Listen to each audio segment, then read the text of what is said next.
So let's start by just creating placeholders for this particular journey.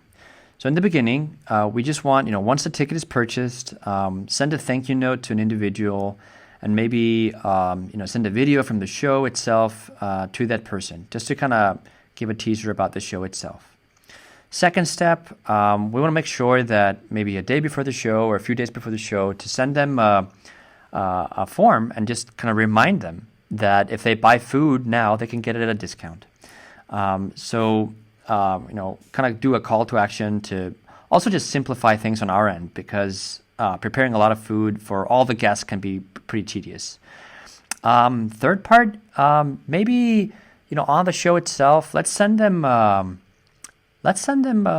text message that will include the ticket to the show itself, so that, they, instead of just finding that email that's maybe a few days old or something like that, let's just, kind of send a reminder text with the URL to the ticket, so it's super easy for them to check in with a QR code or something.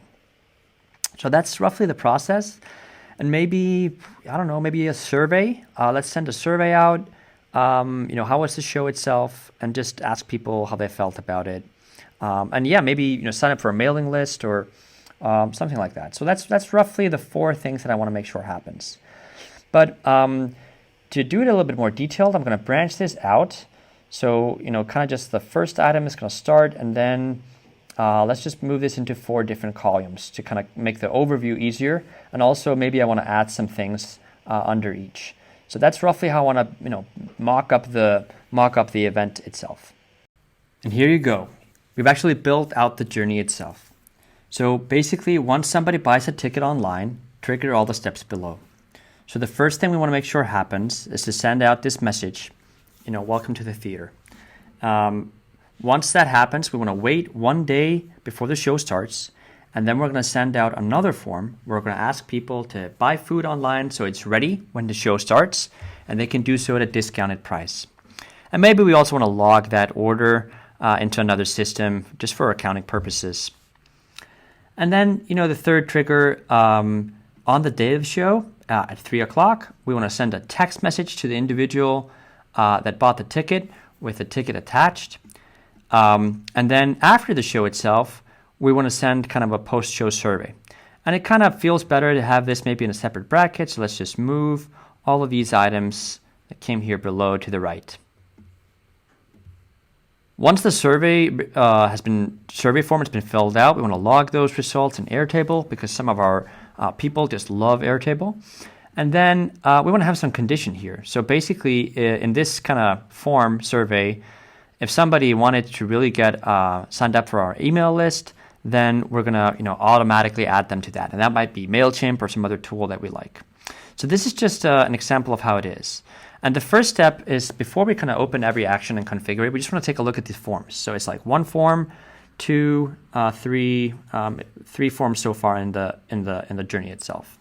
So I can just click the forms here, and I can see a mock-up that I kind of built out from the forms themselves. So we're going to start with just like a welcome to the show form.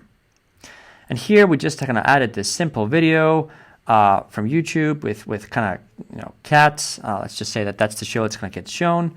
Some very simple text and basic text that we're going to send to the individual the second after they buy the ticket.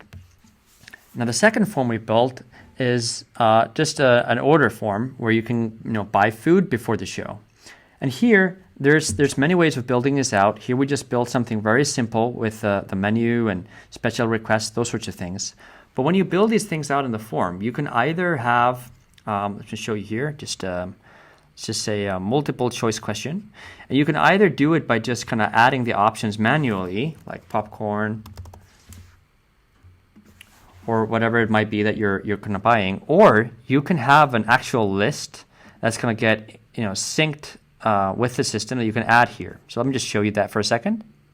So you can just add as many lists as you'd like, and you can there can be a source so that this is actually linking to an external system, and you can have various options. And as you can see here, there's actually, when you have popcorn, it's going to have popcorn, and it's going to have this other value that also says popcorn.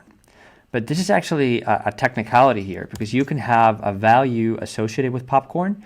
So maybe you have some sort of a system where it matters that popcorn gets registered as one or some ID number for just further automation. So don't think too much about this, but if you have a technical person on board, this might actually be very valuable to them as an option. But we basically welcomed people to the show with one type of message. We've kind of invited them to order some food before the show and some interesting items. And then, after the show itself, we want to thank people for their visit, maybe rate the show, rate the food that they bought, have some other links here, and maybe just do you want to sign up for a mailing list? So these are kind of the 3 forms that we've built out for this particular journey. Okay, so we've mocked up the journey itself, high level. We've built out the forms, and now we're going to take a look at how all of this is kind of configured. So if you click an action here, you can see all the details of that action on the right side. You can configure if you want this to get sent out automatically when they book a ticket, or if you want a person to manually do this and who should be made responsible for it. In this case, we're going to keep it automatic, and we've also configured all these extra actions. So in this case, we want there's going to go an email out that's going to be spelled like this. You can, of course, change the text and keep it the way you want it to be. It's also going to send out a text message. So maybe we feel that's a little bit too much. We're going to turn off the text messages and send this out to the individual. The next step is to kind of look at the configurations here. We want to wait 1 day and send it out at 9 o'clock. You can send it out at a different time or maybe 2 days before, or whatever you feel is more convenient and makes sense for this particular journey. But it's super easy to configure, and you can just do all of that on the right side here. Again, configuring if it's a text message or email. In this case, the order form for the food is only going to go via text. And this is just a placeholder text. So this is sort of when you're building out these journeys, it can be a great idea to just add placeholders about how you can improve the journey itself, things that you might want to add, or just some explanatory text. For instance, here it's just kind of saying in text that if somebody buys it online, this is actually what's going to happen. But let's continue with some of these configurations. It's going to wait until the day of the show and send this out at 3 o'clock. It's going to send another text message on that particular date. And this is how it's worded. So something like, hey, we're really looking forward to having you. And the blue kind of snippets here, they are variables that you have access to. So you have access to someone's name. And so you can it's really simple to configure this to say something like, hey, hello, John, or hi, Lisa, based on the info that you already have access to. And finding this info is super easy. Just click the plus sign here. And here's all the data options that you have. When somebody buys a ticket, this is all the info that you have access to. You know what the date of the show is, the show itself, the URL to the ticket that they purchased, so that they can use that to get into the show itself, and other data snippets. If there's a form sent in a step above, you can also quote that. So here, for example, we want to log all the results from the survey above in Airtable. So to do that, we've built an Airtable document, and the Airtable document has a variety of columns, like the customer's name, the date of the show, and those sorts of things. So we can actually, because we got the show date information when they booked the ticket, we can just click this plus sign and click what we call field map, and we can just pick the show date itself, and then that's going to populate this into Airtable. The same with the rating. The rating is a question that someone was asked in a form. How did you like the show?